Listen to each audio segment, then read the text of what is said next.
Most people will enter 2026 exactly where they are today, broke, frustrated, and wondering why success keeps slipping through their fingers. But what if I told you there are 9 specific things that separate those who transform their lives from those who stay stuck forever? Right now, as we approach 2026, millions of people are making the same mistake. They're waiting for the perfect moment, the right opportunity, or some magical breakthrough to change their lives. But here's what the most successful people in history understood. Transformation doesn't happen by accident. It happens when you follow specific principles that have been proven to work for over a century. Here's the brutal truth that nobody wants to admit. We're living in the most opportunity-rich time in human history, yet most people are more confused and directionless than ever before. Social media floods us with success stories, but nobody talks about the real work behind those transformations. Everyone wants the results, but they skip the foundation. The problem isn't lack of information, it's lack of the right principles applied consistently. Most people jump from one strategy to another, never giving anything enough time to actually work. They're looking for shortcuts when what they really need is a solid system. Think about it this way. You wouldn't build a house without a blueprint, yet most people try to build their dream life without any clear plan or guiding principles. They wonder why their efforts don't stick, why their motivation fades, and why they keep going in circles. Let me share with you the 9 fundamental principles that can completely reshape your reality before 2026 arrives. These aren't just theories, they're battle-tested truths that have created more millionaires and transformed more lives than any other philosophy in modern history. Master your thoughts before they master you. Your mind is either your greatest asset or your worst enemy. There's no middle ground here. Every single day, you have approximately 60,000 thoughts running through your head. Most people let these thoughts run wild, like a garden overrun with weeds. But successful people, they become the gardener of their own mind. They plant seeds of positive expectation and pull out the weeds of doubt and fear before they take root. This isn't about positive thinking. This isn't about pretending problems don't exist. It's about choosing thoughts that serve your goals instead of sabotage them. Here's what most people don't understand. Your thoughts create your feelings drive your actions, and your actions determine your results. If you want different results, you have to start with different thoughts. But this takes practice, just like building any other skill. The average person wakes up and immediately surrenders control of their mind to whatever external force demands their attention first. Maybe it's the news telling them everything that's wrong with the world. Maybe it's social media showing them everything they don't have. Maybe it's their own internal voice reminding them of every mistake they've made and every reason why they can't succeed. This mental surrender happens so automatically that most people don't even realize they're doing it. They think their thoughts just happen to them, like weather or traffic or any other external circumstance they can't control. But your thoughts are not something that happen to you, they're something you create, moment by moment, through the focus of your attention. Every thought you allow to dominate your mental space is a choice, whether you realize it or not. The problem is that most people make this choice unconsciously, and unconscious choices usually lead to unconscious results. Think about the last time you felt really motivated and excited about a goal or project. What were you thinking about in that moment? You were probably imagining yourself succeeding, visualizing the benefits of achievement, focusing on possibilities rather than problems. Your thoughts were aligned with what you wanted and your feelings followed naturally. You felt energized, confident, capable. Now think about the last time you felt discouraged or overwhelmed. What dominated your thinking then? Probably all the reasons why things were difficult, all the obstacles in your way, all the ways you might fail or fall short. Same person, same circumstances, completely different internal experience, all because of where you directed your mental focus. This is the power you have over your own life, and it's the power most people give away without even realizing it. When you master your thoughts, you master your emotional state. When you master your emotional state, you master your behavior. When you master your behavior, you master your results. It all starts with recognizing that you are not your thoughts. You are the thinker of your thoughts. Start each morning by deliberately choosing what you're going to focus on. Instead of grabbing your phone and letting random information flood your mind, spend the first 10 minutes deciding what kind of day you want to create. This simple habit alone will put you ahead of 90% of people. Most people begin their day in reaction mode, responding to whatever seems most urgent or demanding. But urgency and importance are not the same thing. The urgent things are usually other people's priorities disguised as your own emergencies. When you take control of your first thoughts, you set the tone for everything that follows. You become proactive instead of reactive.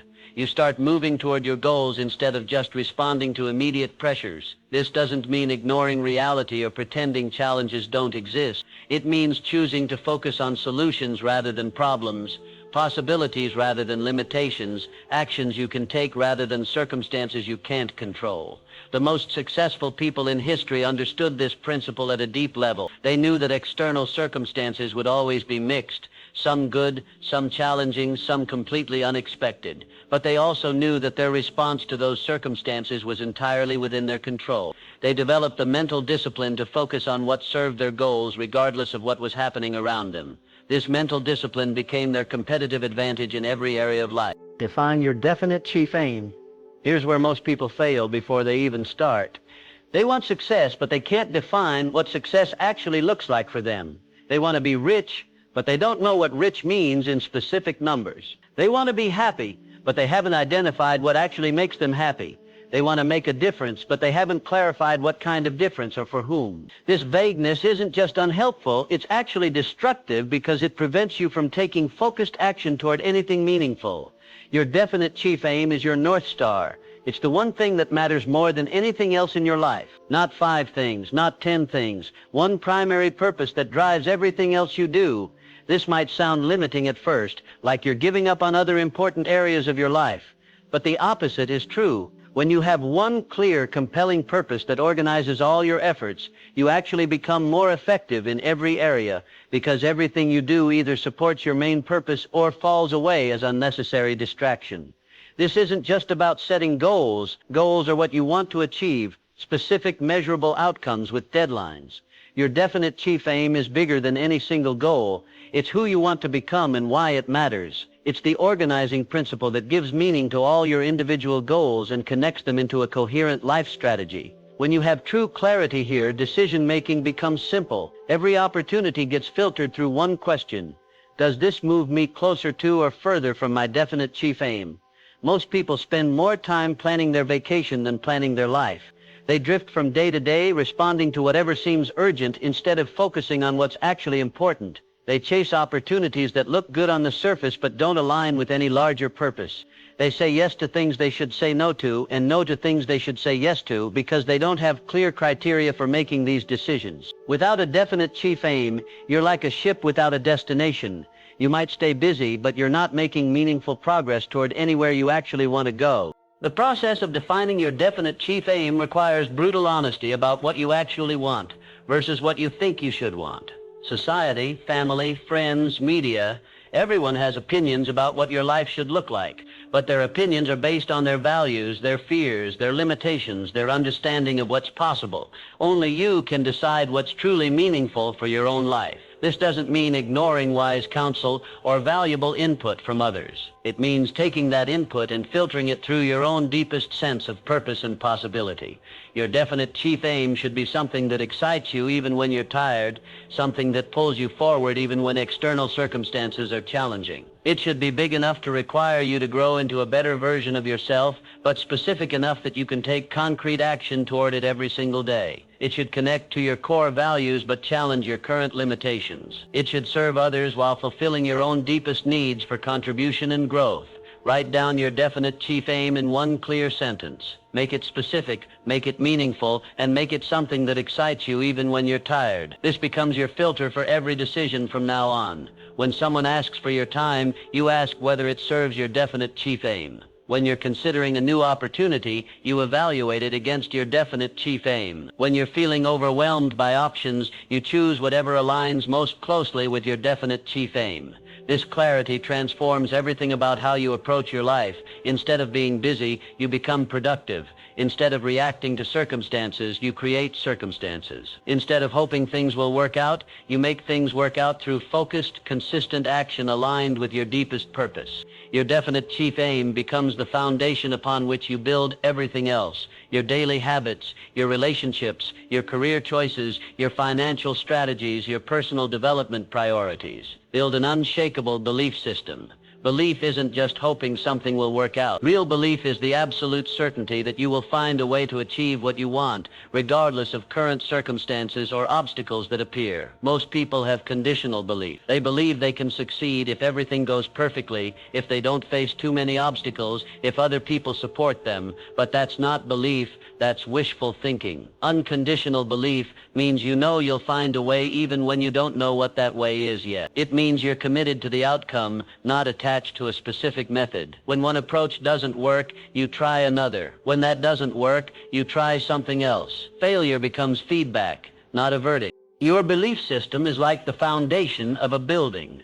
If it's weak, everything else will eventually collapse. But if it's strong, you can build as high as you want. Most people try to build confidence through success, but it actually works the other way around. You build success through confidence.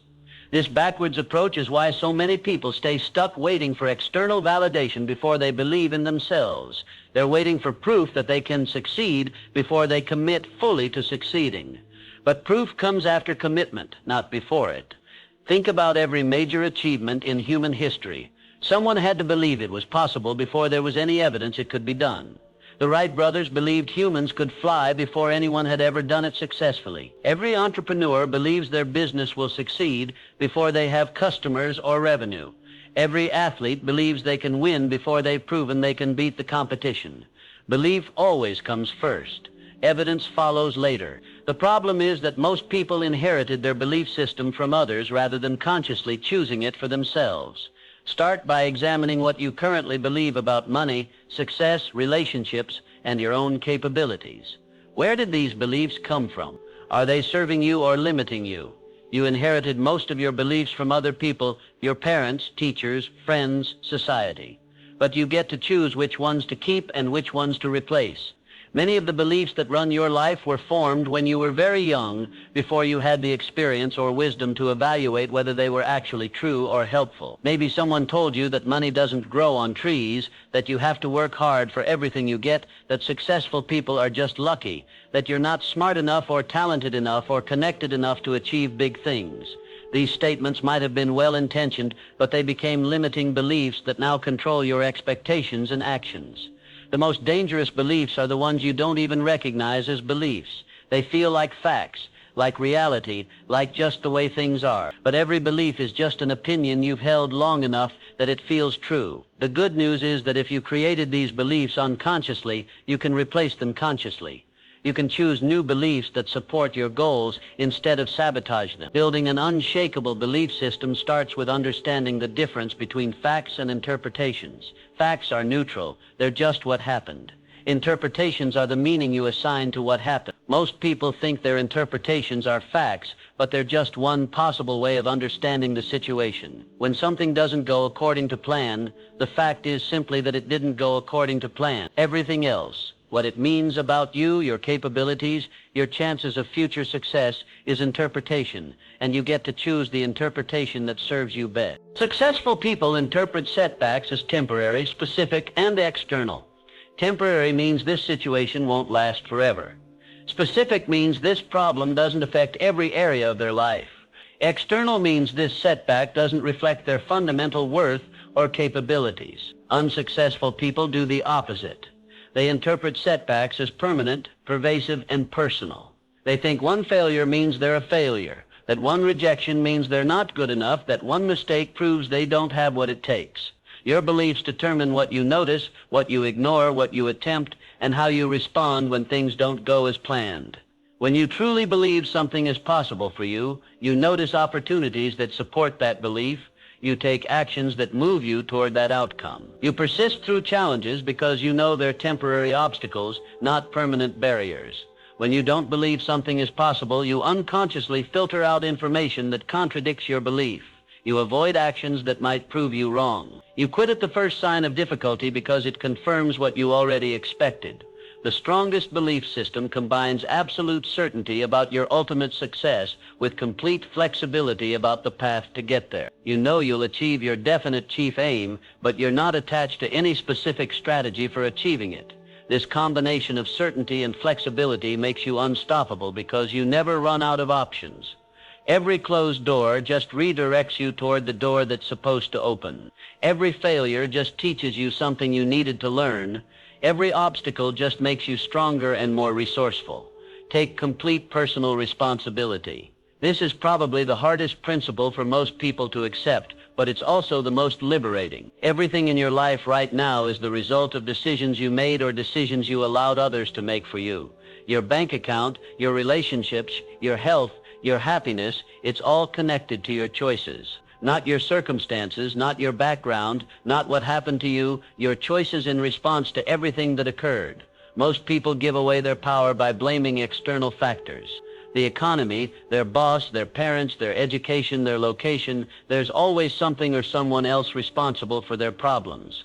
But blame is the opposite of power. When you blame others, you give them control over your life. Personal responsibility doesn't mean everything that happens to you is your fault. It means everything that happens next is your responsibility. You might not control what happens to you, but you absolutely control how you respond to what happens. This distinction is crucial because it separates you from the victim mindset that keeps most people stuck in situations they don't want.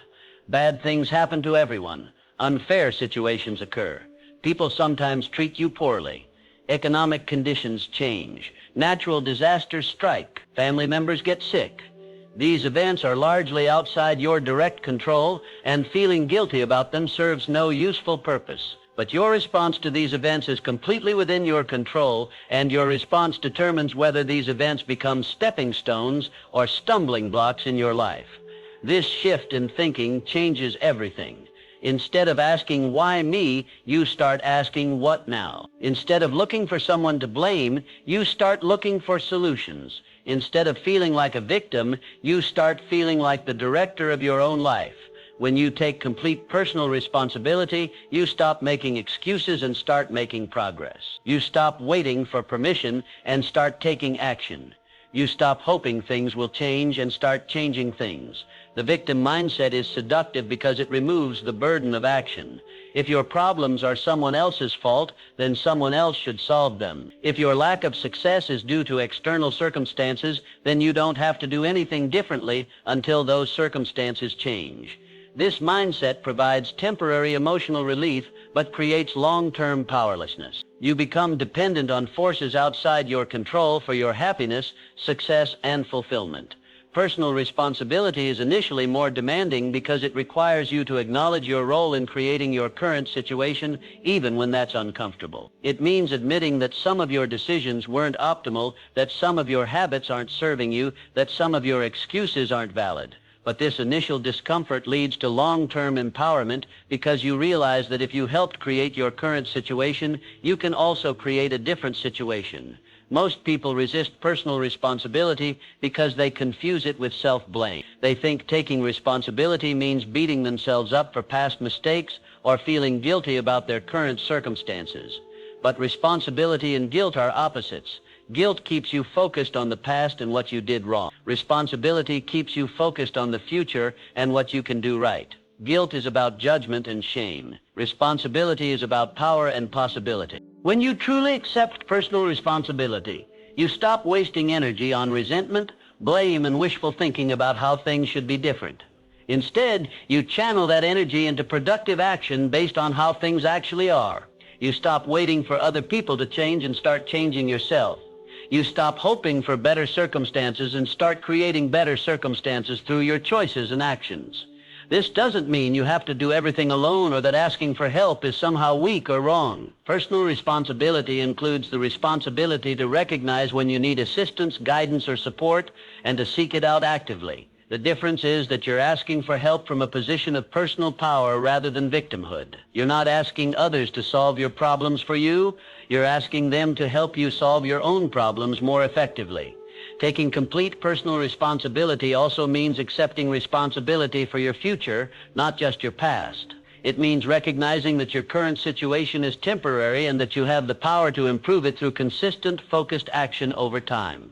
It means understanding that success isn't something that happens to you. It's something you create through the accumulation of countless small decisions and actions aligned with your definite chief aim. The moment you fully accept personal responsibility for your life is the moment you become truly free.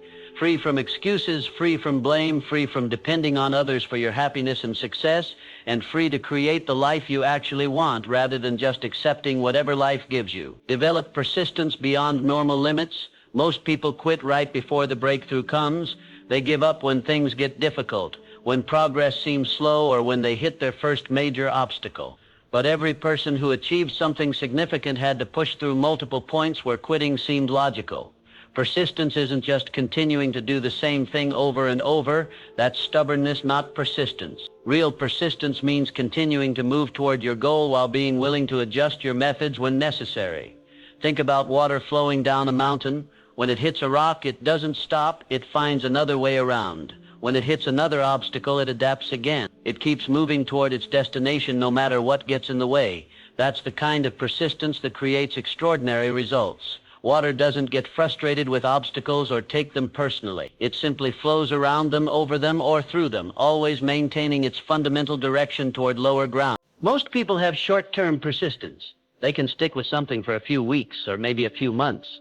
But breakthrough results require long-term persistence, the willingness to stay committed for years if necessary. The difference between successful and unsuccessful people isn't talent, education, or connections. It's the willingness to persist long enough for their efforts to compound into significant results. Persistence is what turns ordinary people into extraordinary achievers. This is where most people misunderstand how success actually works. They expect linear progress, steady, predictable improvement that they can see and measure every day. But real progress often looks like a hockey stick. You work for months or even years with seemingly little to show for it. Then suddenly everything accelerates and compounds rapidly. The people who quit during the flat part of the curve miss out on the exponential part that was just around the corner. The compound effect applies to everything worthwhile in life. Your skills compound as you practice them consistently over time. Your relationships deepen as you invest in them regularly. Your financial situation improves as you make smart decisions repeatedly. Your reputation builds as you deliver quality work consistently. But all of these benefits require you to persist through periods when the progress isn't obvious or immediate. Most people give up because they're measuring their progress against unrealistic timelines. They want to see dramatic results in weeks or months, but significant achievements typically take years to fully develop. This doesn't mean you won't see any progress along the way. You will. But the biggest breakthroughs often come after you've been working consistently for much longer than you initially expected.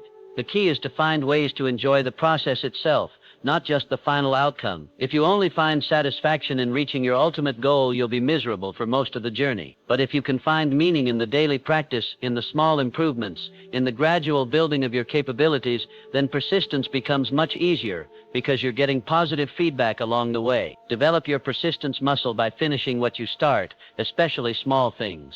When you say you're going to do something, do it. When you commit to a goal, see it through. Build a reputation with yourself as someone who follows through no matter what. This isn't about being rigid or refusing to adapt when circumstances change. It's about keeping your word to yourself and others, even when it's inconvenient or difficult. Every time you follow through on a commitment, especially when you don't feel like it, you're building evidence that you're the kind of person who can be counted on.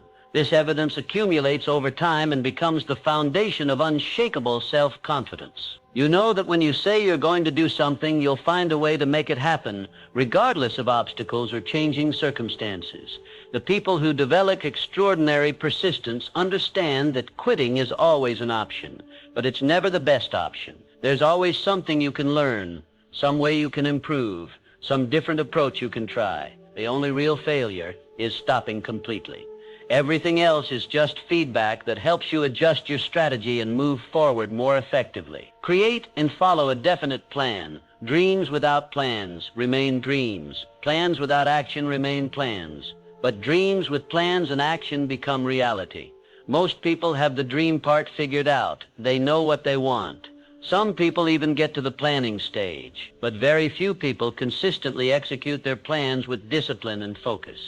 Your plan doesn't have to be perfect, but it does have to exist. It needs to be written down, specific and broken into actionable steps. A plan in your head is just a wish. A plan on paper is a roadmap. The difference between a dream and a goal is a plan. The difference between a goal and an achievement is consistent action according to that plan. Most people skip the planning phase because it requires them to think through the details of how they're actually going to accomplish what they want. It's easier to stay in the dreaming phase where everything seems possible and nothing requires specific commitment or action. But planning forces you to confront reality. It makes you think about resources, timelines, potential obstacles, and specific steps. It transforms vague desires into concrete strategies.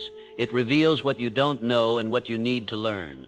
It shows you which parts of your dream are realistic and which parts need to be adjusted. This process can be uncomfortable because it requires you to be honest about what's actually required to achieve your goals. Start with your definite chief aim and work backwards. What would you need to achieve in the next 5 years to reach that goal? What about the next year? The next quarter? This month? This week? Today? Break everything down until you have specific actions you can take right now. Then take those actions consistently every single day, regardless of how you feel or what else is happening in your life. This backwards planning process reveals the gap between where you are and where you want to be. It shows you exactly what needs to happen and in what order. It helps you identify which activities are essential and which are just busy work. It forces you to be realistic about timelines while still maintaining ambitious targets. Most people make plans when they're motivated and abandon them when motivation fades. But motivation is temporary, discipline is permanent. Your plan becomes your guide when you don't feel like doing what you know you should do. When you're tired, discouraged, or distracted, your plan tells you what the next step is. It removes the need to make decisions about what to do because you've already made those decisions when you were thinking clearly and feeling motivated. A good plan anticipates obstacles and includes strategies for overcoming them. It doesn't assume everything will go smoothly. It assumes things will go wrong and prepares for those situations. It includes alternative approaches for when the first approach doesn't work. It builds in flexibility while maintaining focus on the ultimate outcome. Review your plan regularly and adjust it as needed. Circumstances change, opportunities appear, obstacles arise. A good plan is flexible enough to adapt while remaining focused on the ultimate outcome. This doesn't mean changing your plan every time you encounter resistance or difficulty. It means being smart enough to recognize when a strategy isn't working and brave enough to try something different while staying committed to your definite chief aim. Your plan should be detailed enough to guide daily action, but not so rigid that it can't adapt to changing circumstances. It should challenge you to grow while remaining grounded in reality. It should excite you when you read it, but also show you exactly what you need to do today to make progress toward your long-term vision. Learn to transform fear into action. Fear is not your enemy, it's your compass. Fear points toward what matters most to you. The things you're afraid of losing and the things you're afraid of not achieving, these reveal your deepest values and desires. Most people run from fear or try to eliminate it completely. But fear never goes away. It just changes form. Instead of trying to get rid of fear, learn to use it as fuel for action. Every person who achieved something significant had to move forward while afraid. Courage isn't the absence of fear, it's action in the presence of fear. The most successful people feel fear just as intensely as everyone else. They just don't let fear make their decisions for them. They've learned to recognize fear as information rather than instruction. Fear tells them that something matters to them, but it doesn't tell them what to do about it. Fear often disguises itself as logical reasons not to act. It convinces you to wait for more information, better conditions, or perfect timing. But perfect conditions never come, and there's never enough information to guarantee success. Fear will always find reasons why now isn't the right time, why you're not ready, why you should wait just a little bit longer. This is fear's job, to keep you safe by avoiding anything uncertain or potentially dangerous. The problem is that everything worthwhile in life involves uncertainty and potential danger. Starting a business, entering a relationship, moving to a new city, changing careers, having children, pursuing a dream, all of these involve risk. If you wait until fear gives you permission to act, you'll wait forever. Fear doesn't want you to grow, change, or take risks. It wants you to stay exactly where you are because that feels safest. When you feel fear, ask yourself what it's really about. Are you afraid of failure, rejection, looking foolish, making the wrong choice? Once you identify the specific fear, you can create a plan to address it while still moving forward. Most fears lose their power when you examine them closely and develop strategies for dealing with them. Fear of failure is usually fear of judgment. What will other people think if you don't succeed? But failure is only permanent if you let it be. Every failure teaches you something valuable if you're willing to learn from it. Every failure makes you stronger and more resilient if you don't let it define you. The people whose opinions matter will respect you more for trying and failing than for never trying at all. Fear of success is often more paralyzing than fear of failure because it's harder to recognize and address.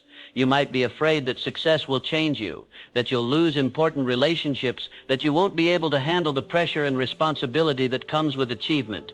These fears are often rooted in limiting beliefs about what success means and what kind of person you have to become to achieve it. Remember that regret weighs more than fear. The pain of not trying lasts longer than the pain of trying and failing. Most people's biggest regrets aren't about what they did.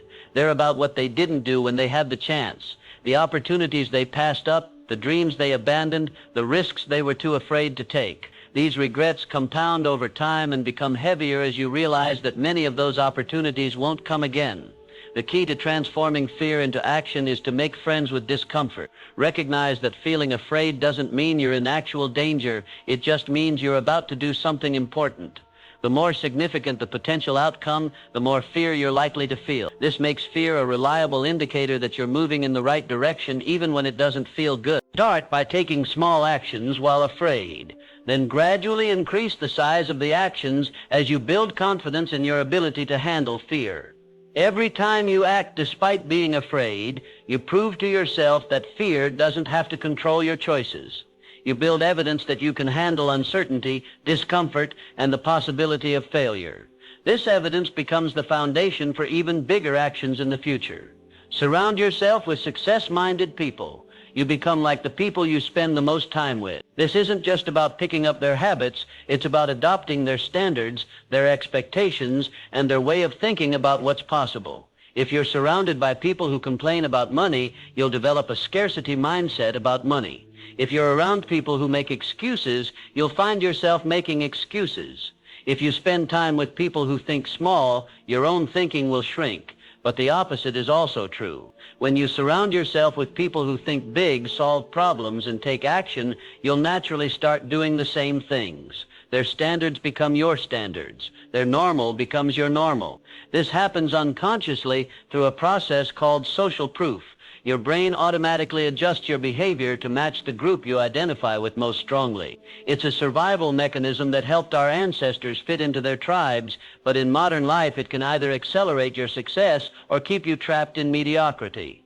Most people underestimate how much their environment influences their thinking and behavior. They believe they're independent thinkers who make their own choices, but research shows that we're constantly being shaped by the people around us in ways we don't even realize. The conversations you have, the problems you focus on, the solutions you consider, the goals you set, the actions you take, all of these are heavily influenced by your social environment. Think about the conversations you have on a regular basis. Do people around you talk about opportunities or obstacles?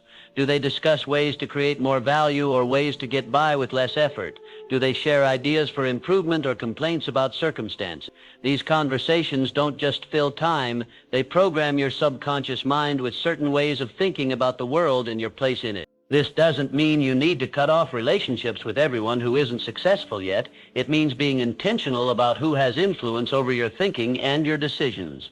There's a difference between people who are on the same journey as you, working towards similar goals with a positive attitude, and people who have given up on growth and want to convince you to give up too. You can maintain relationships with people in your life while being selective about whose opinions and attitudes you allow to influence your major decisions. The key is to consciously choose your inner circle, the 5 to 10 people whose thoughts, opinions, and energy have the most impact on your daily mindset. These should be people who believe in possibilities rather than limitations, who look for solutions rather than dwelling on problems, who take responsibility rather than making excuses, who support your growth rather than trying to keep you at their level. Seek out mentors. Join groups of like-minded people. Read books by people who have achieved what you want to achieve. In today's connected world, you can learn from successful people even if you don't have direct access to them personally. Their books, interviews, courses, and content can provide the mental input you need to start thinking like they think and seeing opportunities the way they see them.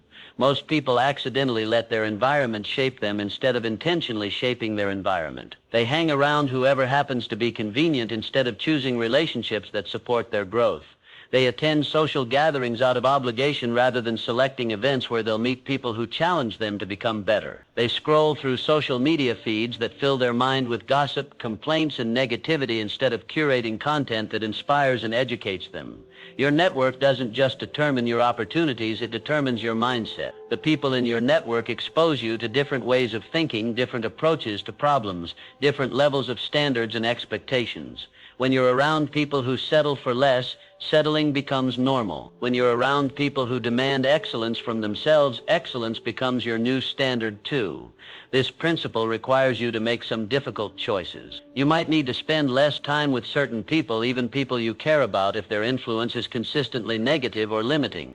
You might need to invest time and money in attending events, joining organizations, or hiring coaches where you can connect with people who are further along the path you want to travel. The most successful people are intentional about building relationships with others who share their values and ambitions. They understand that peer pressure doesn't end in high school. It continues throughout your life, either pushing you toward your goals or pulling you away from them. They choose to be influenced by people they respect and admire rather than people who happen to be convenient or familiar.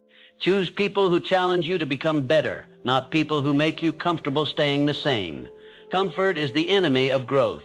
When everyone around you accepts your current level of performance, you have no external pressure to improve. But when you're surrounded by people who are achieving more, contributing more, and demanding more from themselves, you naturally start raising your own standards to match theirs. Remember that you're not just choosing your environment for where you are now, you're choosing it for where you want to be. The people who can help you become the person you want to become might be different from the people who were appropriate for who you used to be. This doesn't make your old relationships wrong or bad, but it does mean you need to be strategic about where you invest your time and attention if you're serious about transformation. Here's what separates 2026 from every other year in your life. This isn't just another calendar change.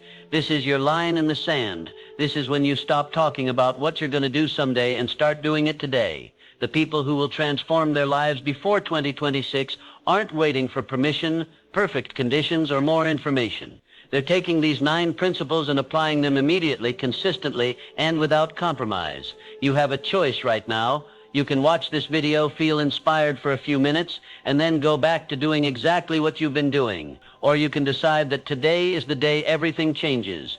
These 9 principles aren't just concepts to think about, they're tools to use. Master your thoughts, define your aim, believe in yourself, take responsibility, persist through obstacles, follow your plan, transform fear into action, choose your circle carefully, and develop unshakable faith. The next few months are going to pass whether you apply these principles or not. You can enter 2026 as the same person with the same problems, or you can enter it as someone completely transformed. The choice is entirely yours, but you have to make it now. Success isn't about luck, timing, or circumstances. It's about consistently applying proven principles until they produce the results you want. These 9 principles have worked for millions of people over the past century, and they'll work for you if you work with them.